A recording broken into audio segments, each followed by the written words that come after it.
Hai, jumpa lagi dengan saya Pribadi Setianto, mewakili tim kami menyampaikan topik analisis regresi dan korelasi. Video ke-10 ini merupakan kelanjutan materi bentuk-bentuk model fungsi regresi. Mari kita mulai.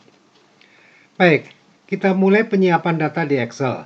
Pertama adalah untuk fungsi polinomial. Untuk kelengkapan data, kita mulai dengan fungsi regresi sederhana. Siapkan masing-masing data Y dan X dalam kolom-kolom. Untuk kelak disorot ketika ada dalam menu regression pada data analisis. Untuk fungsi kuadratik, siapkan datanya dengan menciptakan sendiri data untuk X pangkat 2 dengan cara memangkat duakan data X di kolom di sebelah kirinya. Kemudian ketika Excel meminta input X range, sorotlah data X dan X pangkat 2 itu, seperti kalau kita memproses untuk regresi majemuk. Untuk fungsi kubik, siapkan datanya dengan menciptakan sendiri data X pangkat 2 dan X pangkat 3 pada kolom-kolom yang berurutan tepat di sebelah data X. Kemudian ketika X meminta input X range, sorotlah data X, X pangkat 2, dan X pangkat 3 itu, seperti kalau kita memproses untuk regresi majemuk. Kita lanjutkan dengan yang untuk fungsi-fungsi logaritma. Silahkan disimak. Sekarang kita bicarakan penyiapan data untuk model-model logaritma. Pada fungsi logaritma dengan X dalam skala logaritma, kita ciptakan data X dalam skala logaritma natural. Misalnya diberi nama sesuai dengan kenyataan datanya ln X, seperti yang dicontohkan itu.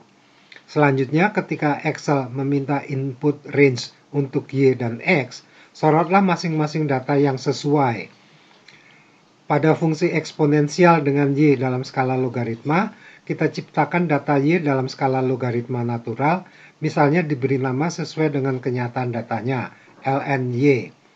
Selanjutnya, ketika Excel meminta input range untuk Y dan X, sorotlah masing-masing data yang sesuai. Kemudian pada fungsi log-log dengan Y dan X dalam skala logaritma, kita ciptakan data Y dan data X yang dalam skala logaritma natural. Misalnya diberi nama sesuai dengan kenyataan datanya, ln Y dan ln X. Selanjutnya ketika Excel meminta input range untuk Y dan X, sorotlah data masing-masing yang dalam skala logaritma itu. Jadi, untuk berbagai bentuk fungsi tadi, lakukan modifikasi atas data sampelnya, pangkat 2, pangkat 3, atau skala logaritma. Data baru yang sesuai itulah yang diproses dengan OLS. Kita lanjutkan dengan sebuah situasi gabungan skala datanya. Silakan disimak. Misalkan sebuah model regresi adalah demikian ini.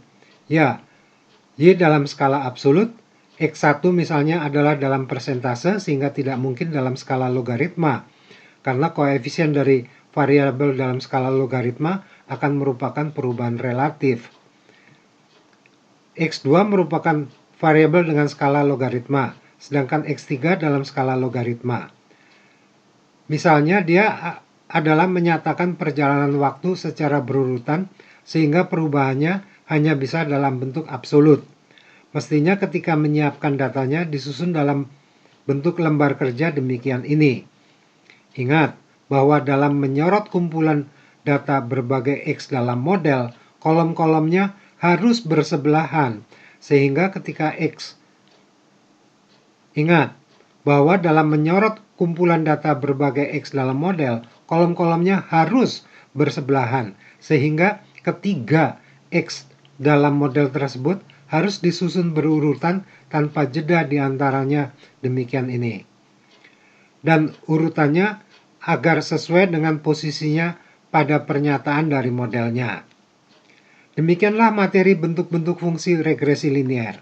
Kita akan melanjutkan dengan materi terakhir dari analisis regresi, yaitu penggunaan variabel kualitatif pada analisis regresi. Silahkan diikuti.